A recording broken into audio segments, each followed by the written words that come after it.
Hello students. बेटा, आज कक्षा 10th का जो आपकी कविता है कन्यादान, आज हम उसको पढ़ेंगे।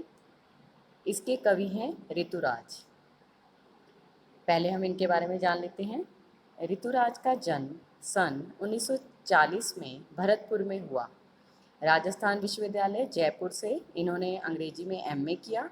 40 वर्षों तक अंग्रेजी साहित्य के अध्यापन के बाद अब सेवानिवृत्ति लेकर वे जयपुर में रहते हैं। सेवानिवृत्ति मतलब रिटायरमेंट। उनके अब तक 8 कविता संग्रह प्रकाशित हो चुके हैं, जिनमें एक मरण धर्मा और अन्य, पुल पर पानी, सूरत, नीरत और लीला मुखारबिंद प्रमुख हैं।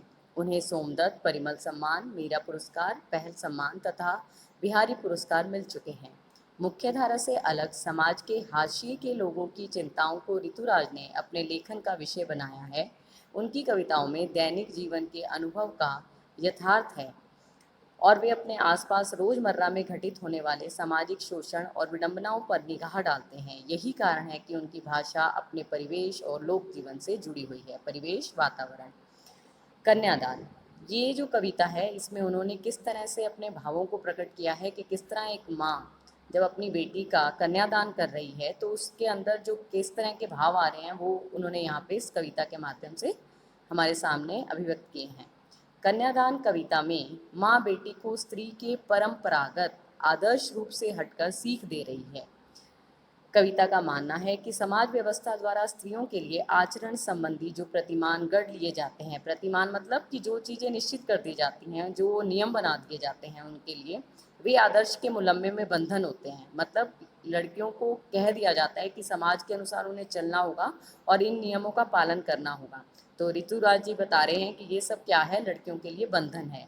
कोमलता के गौरव में कमजोरी का उपहास छिपा रहता है। यानी कि जो ये कहा जाता है कि लड़कियों को कोमल व्यक्तित्व वाला ही होना चाहिए, तो इसमें क्या है कि एक तरह से उसको कमज़ोर बना दिया जाता है।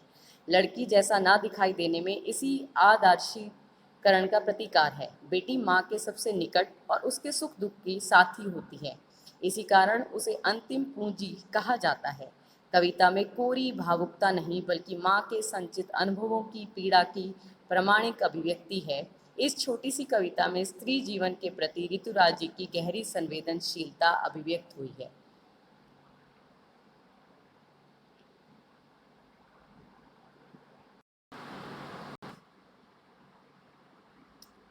हेलो स्टूडेंट्स, अब हम आपकी क्षितिज की पुस्तक से कविता करने जा रहे हैं कन्यादान। कितना प्रामाणिक था उसका दुख, लड़की को दान में देते वक्त जैसे वह उसकी अंतिम पूंजी हो।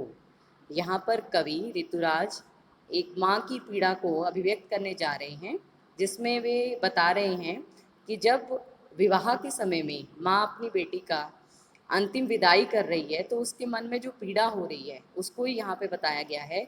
कितना प्रामाणिक था उसका दुख, प्रामाणिक मतलब वास्तविक, कि जो वो पीड़ा अनुभव कर रही थी वो बहुत ही दुखदाई कह सकते हैं। लड़की को दान में देते वक्त जैसे वह उसकी अंतिम पूंजी हो। माँ और बेटी का जो रिश्ता बताया गया है तो ये रिश्ता बहुत ही सच्चे मित्र की तरह होते हैं। ये लोग जो आपस में अपनी भावनाओं को, अपनी पीड़ा को एक दूसरे के सामने रख पाते हैं, तो बहुत सच्चे मित्र बताए गए हैं।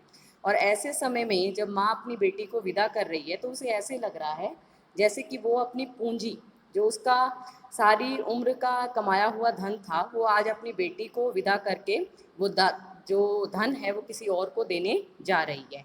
तो इस समय जो उसका अनुभव, यहाँ पे वो एक माँ की जो पीड़ा को बताया गया है, वही ऋतुराज जी इस कविता के माध्यम से प्रकट कर रहे हैं।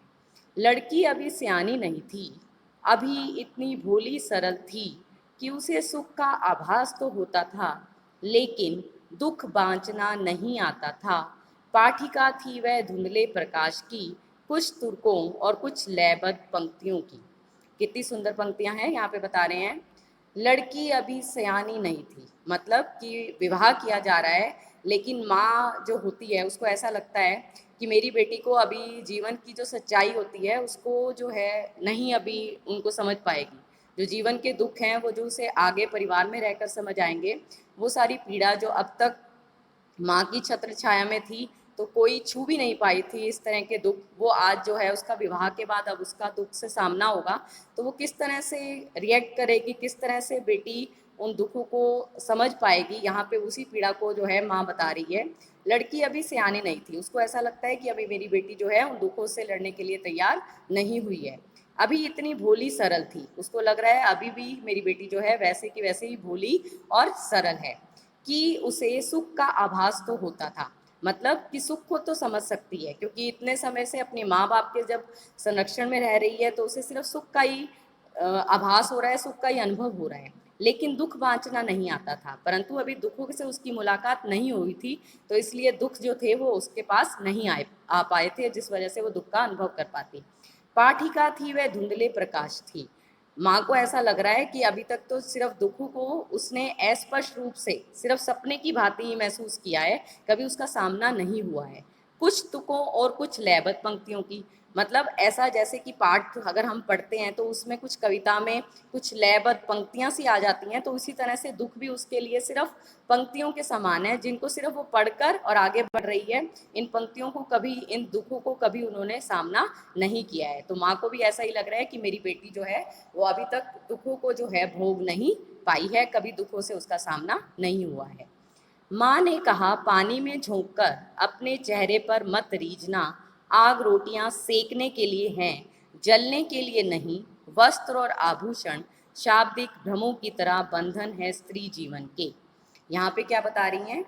माँ ने कहा, पानी में झोंककर, माँ जो है वो अपनी बेटी को सीख दे रही है कि पानी में अगर अपनी परछाई को देखती हो और तुम्हें अपनी सुंदरता का अनुभव होता है, तो उस सुंदरता के ऊपर गर्व महसूस मत करना, अपने चेहरे पर मत रीझना, मतलब ये मत अनुभव करना कि मैं आवश्यकता से अधिक सुंदर हूँ या मैं बहुत सुंदर दिखती हूँ तो इसलिए मेरे साथ सब कुछ अच्छा ही अच्छा होगा। ऐसा नहीं है, यह संसार बहुत दुखदाई है, इसमें अपनी सुंदरता पर अभिमान मत करना।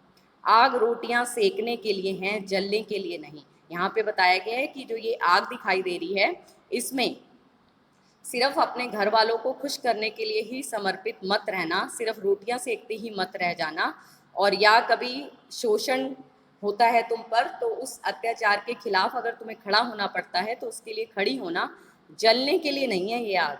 इन शोषण के विरुद्ध अगर तुम्हें आवाज़ भी उठानी पड़ती है तो अपनी आवाज़ उठाना, ना कि उस आग के अंदर अपने आप को समर्पित करके उस शोषण के खिलाफ कुछ न कर सको, अपनी आवाज़ को दबा दो, तो इस तरह से अपने आप को नष्ट मत कर देना।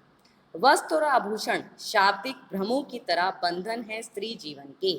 ससुराल में जब लड़की को भेजा जाता है तो उसे शुरू में जो है वस्त्र का और अच्छे अच्छे कपड़े आभूषण दिखाकर जो है उसे एक भ्रम जाल में, एक जाल सा, एक धोखे का जाल बना दिया जाता है, जिसमें लड़की को लगता है कि मेरे लिए सब सुखदायी है, सब कुछ अच्छा ही अच्छा होगा मेरे साथ। तो इस तरह का जो ये जाल सा बिछाया जाता है, तुम्हें इस जाल को समझना है, इस जाल में फंसना नहीं है। अर्थात अगर तुम्हारे साथ किसी भी तरह का अत्याचार होता है या कुछ गलत होता है तो उसको सहन नहीं करना, बल्कि उसके विरुद्ध तुम्हें अपनी आवाज़ उठानी है।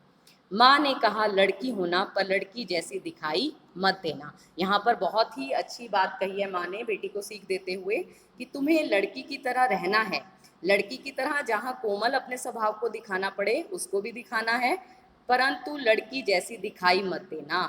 परंतु हर समय लड़की जैसा व्यवहार करना ही ठीक नहीं है, अपने कोमल व्यक्तित्व को दिखाना ठीक नहीं है। जहाँ तुम्हें लगे कि कुछ गलत हो रहा है उसके विरुद्ध अगर तुम्हें आवाज़ उठानी पड़ती है, शोषण के विरुद्ध लड़ना पड़ता है, तो उसके लिए अपने आप को आगे करना और उसके विरुद्ध आवाज़ उठाना, अपनी आवाज़ को कभी भी दबाना मत। कोई गलती हो जाती है तो उसके लिए घबराना मत। तो इन सुंदर पंक्तियों में ऋतुराज ने माँ के जो मन की पीड़ा है उसको भी अभिव्यक्त किया है और माँ के द्वारा दी गई सीख को भी जो है सबके सामने रखा है। धन्यवाद।